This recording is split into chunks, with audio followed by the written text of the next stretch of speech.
अस्सलाम वालेकुम मेरे समझदार पाकिस्तानियों। मेरा नाम रेहान तारिक है और आप मेरा यूट्यूब चैनल और फेसबुक पेज देख रहे हैं। करोड़ हा दरूद आकाए दो जहां नबी मेहरबान मोहम्मद मुस्तफ़ा सल्लल्लाहु अलैहि वसल्लम पर।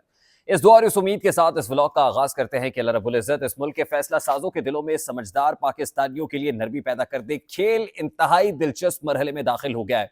बराह रास्त दोनों फरीकैन आमने सामने आ गए हैं और जो प्रेस कॉन्फ्रेंस हो रही है वो मुस्तकबिल का छोटा सा मुख्तसर सा नक्शा पेश कर रही है, लेकिन ये नक्शा इंतहाई दर्दनाक, इंतहाई तकलीफ और इंतहाई लहू रंग होने जा रहा है। कोई है जिसकी रेड लाइन क्रॉस हुई है और रेड लाइन क्रॉस होने के बाद फैसल वोडा की जानिब से जो प्रेस कॉन्फ्रेंस की गई है, मुझे तो वो गाना याद आ गया कि मैंने बोल दी मेरे च मेरा यार बोलदा। तो फैसल वोडा साहब ने जो स्टेटमेंट दिया है वो फैसल वोडा नहीं बोल रहा था, वो बोल रहा था जिसकी रेड लाइन क्रॉस हुई है। गम और गुस्सा है कंसर्न क्वार्टर्स के अंदर, शदीद गुस्सा है।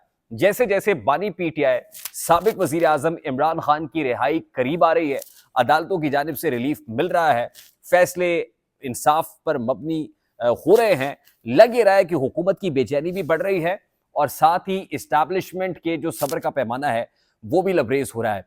ये मैं आपको बता रहा था कि एक लावा है जो बड़ी स्लोली एंड ग्रेजुअली पक रहा है। वो लावा जो पक रहा था, लगता यह है कि अब आतिशफशा बन के फटने को तैयार है।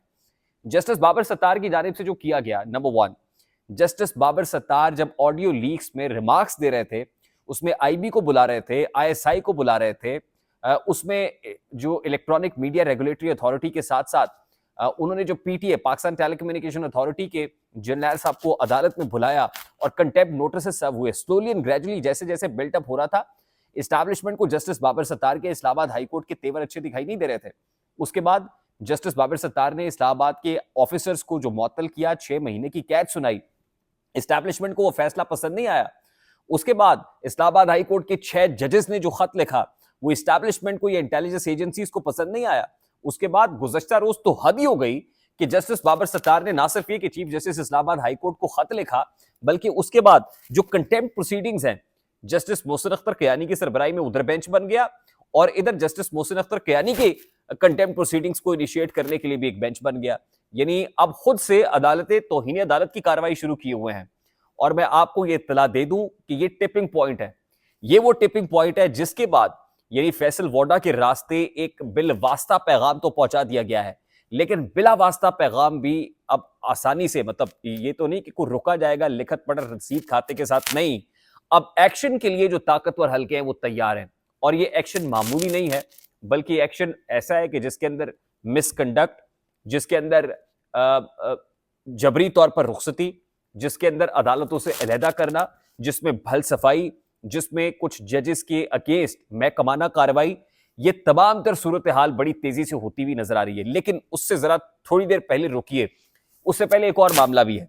इतलात ये है और जरा ये बता रहे हैं कि इस्लामाबाद के अंदर कि जो प्रेस कॉन्फ्रेंस आज फैसल वोडा ने की है, उस प्रेस कॉन्फ्रेंस के ऊपर कुछ तौहीन अदालत की कार्रवाई के लिए भी मामला पक रहा है।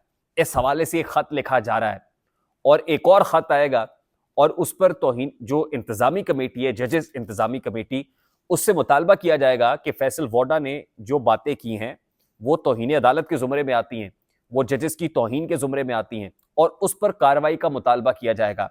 अब ना सिर्फ ये कि establishment is taking on to the जजेस, बल्कि जजेस और खुद कोर्ट के अंदर भी एक क्लियर डिवीजन होती हुई नजर आ रही है। जैसे मैंने आपको बताया कि सुप्रीम जुडिशियल काउंसिल का प्लेटफॉर्म इस्तेमाल करने को कहा जा रहा है।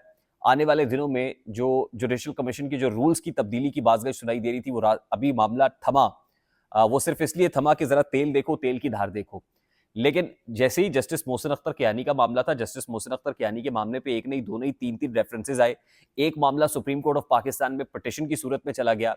जस्टिस काजी फाजीसा पर दबाव बढ़ाया जाएगा कि in particular justice Mohsin Akhtar Kiyani और उसके बाद जस्टिस बाबर सत्तार की जो सासाजात के हवाले से तफसीलात सामने आई, ड्यूअल नेशनलिटी के हवाले से तफसीलात सामने आई, और जिस पर फैसल वोडा ने आज उस वक्त के जो chief justice Islamabad high court थे अतर मिनल्ला साहब, जो आज सुप्रीम कोर्ट में बतौर जज बैठे हुए हैं, उनसे कहा है कि वो खत तो लेके आए, वो डिटेल तो लेके आए जो खत में मांगी गई है right to information article 19 of the constitution के तहत। तो उनसे वो डिटेल मांगी जा रही है, यानी जस्टिस बाबर सत्तार के अगेंस्ट एक्शन और जस्टिस मोहसिन अख्तर कियानी के अगेंस्ट एक्शन। सरे दस्त ये दो बड़ी कार्रवाइयां करने के लिए जो अदालत उज़्मा है वहां पर मामला तैयार हो रहे हैं, वहां पर भी एक प्रेशर मौजूद है। और ये कहा जा रहा है कि फौरी तौर पर कार्रवाई करें। अगर फौरी तौर पर एक्शन होता है तो वो इसलिए मकसूद होगा कि वो कहते हैं ना कि कहना तीनों ते सुनाना नौनू, यानी कुछ लोगों के अगेंस्ट कार्रवाई करें, उससे बाकी सबको खबर हो जाएगी, कान हो जाएंगे और उनको अंदाजा हो जाएगा कि मामला ठीक नहीं है, रावी चैन नहीं लिख रहा। उसके बाद इंपॉर्टेंट चीज तो ये है कि जो अदालतों की तरफ से एक रिलीफ देने का मामला सामने आ रहा है, यानी आज ही जो इस्लामाबाद हाई कोर्ट ने इमरान खान साहब की 190 मिलियन पाउंड केस के अंदर जमानत मंजूर की है, ये भी कोई बहुत ज्यादा पसंदीदा फैसला नहीं है, ये पसंदीदा फैसला नहीं है। उसके साथ ही जो एहतसाब अदालतें कर रही हैं, 500 मुल्जिमान की जमानत, आज हाई प्रोफाइल पाकिस्तान तहरीक इंसाफ के 20 लोगों को जमानत मिल गई, जिना हाउस केस के अंदर भी जमानत मिल गई। आज जो 25 मई 2022 का तोड़फोड़ का केस था, उसमें इमरान खान साहब को 2 केसेस के अंदर बाइज्जत बरी कर दिया गया। अगर इसी रफ्तार के साथ जैसे अदालतें चल रही हैं, अगर इसी रफ्तार के साथ चली तो फिर कौन से डायलॉग, फिर कौन सी डील, फिर कौन सी ढील, फिर कौन सी माफी जो इमरान खान मांगेगा। तो भाई मैं आपको गुज़श्ता कई दिनों से कह रहा हूं कि ये माफी मांगने का जो मुतालबा बड़ी तेजी से तकवीयत पकड़ रहा है, वो ऐसे ही नहीं है, बेखुदी बेसबब नहीं, गालिब कुछ तो है जिसकी पर्दादारी है। वो कंसर्न क्वार्टर्स ये चाहते हैं कि जो अदालतें कर रही हैं उससे पहले पहले हम वो करा लें जिससे हमारी जो वो कहते हैं ना, सांप भी मर जाए और लाठी भी ना टूटे। और फिर ये टास्क हुकूमत को भी दिया गया, हुकूमत की तरफ से भी अप्रोच किया जा रहा है। राना सनाउल्लाह साहब तो ये कहते हैं बस एक दफा आप बैठ जाएं, एक दफा आप डायलॉग की हामी भर लें, हम इमरान खान को रिहा भी कर देंगे, रिहाई के लिए भी तैयार है। तो इसका मतलब यह है कि मामला इतने सादा या इतने सीधे नहीं है जितने दिखाई दे रहे हैं। और फिर एक बड़ी इंपॉर्टेंट चीज ये भी है, वैसे तो पर जलते हैं उस तरफ जाते हुए, लेकिन इदारे के अपने अंदर भी दबाव बढ़ रहा है। वो मैं तमाम इदारों की बात कर रहा हूँ, चलिए आप ये किसी को स्पेसिफिक नहीं करते, ये तमाम इदारों की बात कर रहा हूँ कि जहां पर प्रेशर माउंट हो रहा है, जहां पर लावा जो है वो तकरीबन वो पक रहा है और फटने को तैयार दिखाई देता है। तो ये मामला आने वाले दिनों में मजीद कशीदगी की सूरत इख्तियार करते हुए नजर आ रहे हैं।